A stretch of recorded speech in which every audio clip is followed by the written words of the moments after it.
went to Bob Burns' basement. Man, you can't meet any nicer people ever. I mean, Bob Burns and Kathy, his wife, man, they just opened the doors of their home as if they've known you forever. Yeah, they seem really down to earth. Oh, really, man. like, yeah, really they're very nice down to people. earth. They talk to you as if they've known you forever. I mean, it was so cool. And to see these props in person, you know, after seeing them in the big screen for years, and then you see them in person, it's just amazing. And, you know, and you see a lot of props that look like, oh man, this was in the movies, and yet it looked like crap here. You know, yet in the movies it looked amazing. Well, that's how it works, all lighting and everything. But then you look at Rick Baker's stuff, and man, what you see on screen is what you see in person. I mean, that thing is so realistic. Wow. I mean, he set the bar up so high for everybody that it's just impossible. You know, it's kind of funny because when we went to this other convention, the Monsterpalooza, and one of my sons, named Randy, the middle guy, he says, you know what, Dad, I came here, I've been coming here, it's exciting, but not somehow after we saw that the Bob Burns Bateman, Rick Baker stuff, somehow this does not impress me anymore. And there's a difference because, man, Baker has set this bar so high that anything else you see out there, okay, it's pretty good, but not that great. Yeah. You know? But it's amazing, you know. But to see Bob Burns' basement in person, see all this weird stuff from back in the 50s, 60s, you know, it's just so amazing.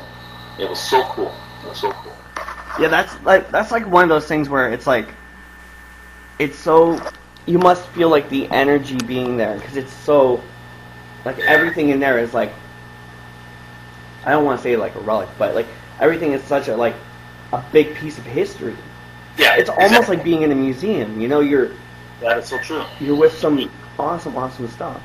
Yeah, and then you look at certain things that you kind of like say to yourself, man, I mean, this thing was in this movie, you know, so many years ago. Here it is. I'm looking at it, touching it, and it really is. It's history. I mean, a lot of that stuff took me back from when I used to see these movies when I was a kid, you know, or a teenager in high school. And, you know, who was to think I'd ever see that stuff? But, yeah, it's history, you know, and he has some great stuff. You know? I mean, it still holds up today. It really does. You know? It really, yeah, a lot of stuff. Like, I find, like, a lot of new films and everything coming out, especially since, like, the creation of CG, it's just lost that element of, you know, if I watch a practical effect, I'm more involved with watching the practical effect. Exactly. Well, I agree with you there. there. You can tell the love that went into it. And yeah, exactly. Yeah. You know, and the way they do the things nowadays is so realistic. Mm-hmm. So why even go through CGI? Yeah. You know? I mean, I don't want to knock CGI. I mean, there's some amazing stuff that they do there when the money's in. Yeah. You know, but when you see something and you know it's CGI, you go, okay, well, CGI, no big deal. Then when they decide to do some practical effect, you're like blown away still. You know, in 2014, I'm still blown away when I see practical effect done in the movies. Because I think that's awesome. I think that's way cool, you know? I mean, you know, I'm not knocking, let's say, King Kong, for example. King Kong was pretty cool, but if that would have been, you know, a gorilla, practical effect done, it would have been 10 times better, I think. Oh, definitely. Definitely. So amazing. And some of that stuff that I saw in that tour, I was watching another video too where they were showing stuff, but when it came across, you know, like the dragon from Dragon Slayer. Yeah. I remember being a kid and seeing that. Like, there's that one shot of like the close up on the dragon, maybe like halfway through the movie, and then when I was looking at the detail on the sculpt, I was just like, wow, like. Yeah, it's amazing. I mean, you know, you look at these things sometimes and they're on screen sometimes like for seconds, or maybe it's dark, and then you look at the detail and you go, man, why did they have to go through all that detail when you weren't even going to see that? Yeah. But no, I mean, these are people that are just professionals and they want everything to look as real as possible. And it's just so amazing to see that. Mm-hmm. Yeah, it's crazy. That must have been amazing. It was cool. I mean, you know, to see the American Werewolf in London, the wolf. Man, that thing's just so vicious looking, you know. Yeah. And yes, there's people out there that replicate that stuff, but it does not compare. You know, they just can't capture the menacing, the evilness of it. Yeah. You know? But yeah, that was cool. That was cool. Yeah, seeing that movie too when I was a kid, that was just like, wow, like. Yeah. And I wish they would do that more now. Oh yeah, I mean, see, when they did that work with the Wolfman, I mean, I was excited about that. But yeah, I mean, they really screwed Rick Baker over that one because they didn't allow him to do the practical effects, and he would have blown everybody away. For sure. It was all CGI, so that sucked. Yeah. Well, because if you look at the transformation from, like, let's say, American Werewolf in London, that transformation is... Yeah, it's amazing. Yeah. I mean, a complete room, you can't hide anything, and it was mind-blowing. And it still holds up. Yeah, you'll see something now here and there, but I mean, it still holds up pretty amazing. So I can only imagine what he would have done with this one, and which is too bad that they did the CGI thing on that one, which is a bummer. Yeah. Oh well, what can you do? Yeah.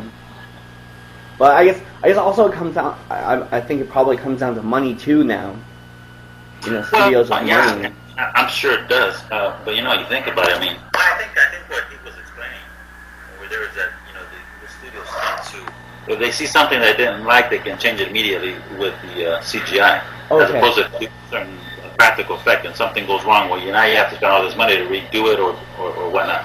And when you do the computer stuff, right away they just fix it immediately. Yeah.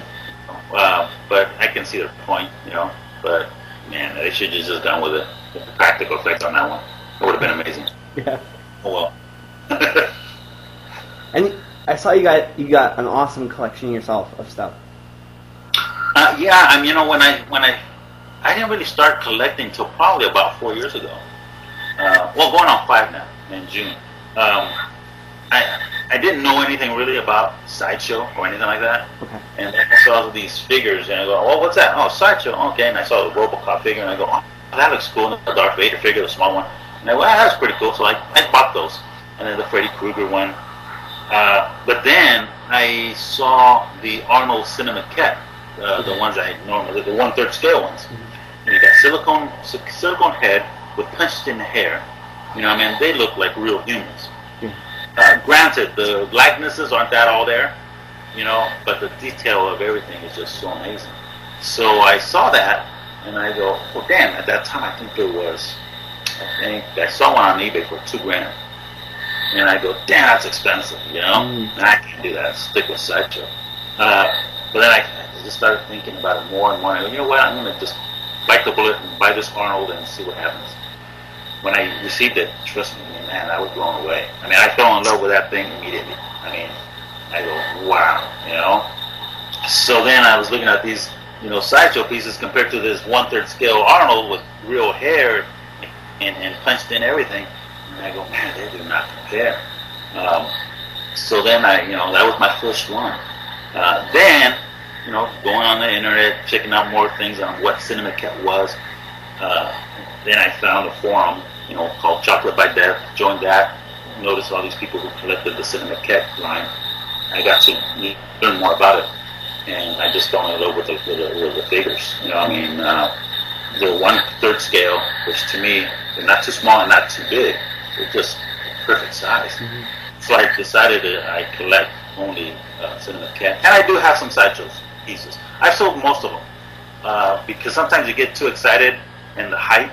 And it looks cool, and then you just buy it, and you go, well, shit, maybe I could have lived without that. I don't need it. but the hype gets you. So I stopped doing that, and I try to just really collect now pieces that either meant something to me, either when I was a kid or older, or something that I think looks really, really cool and it's worth having. So that's where I try to go. But I do tend to go more for the 1/3 scale ones, which aren't many out there. They're hard to find, because Cinemaquette doesn't ship. I mean, it's been like almost a year and a half they haven't come up with something. Yeah. But I prefer the 1/3 scale ones. Yeah, a lot more. And I try to keep it, well, I don't want it messy. I mean, if you keep collecting, then you have all this stuff that doesn't look good. Yeah. I mean, in my opinion, it just looks messy. So I try to that's why I'm really selective on what I collect now, and keep it where when you go in and look at these things, it looks nice and kind of museum-like, as opposed to looking in there and it's a big mess, So, so it's very easy to do. Yeah. You just collect Yeah. So yeah, it's been really only 4 years since I started collecting. You know,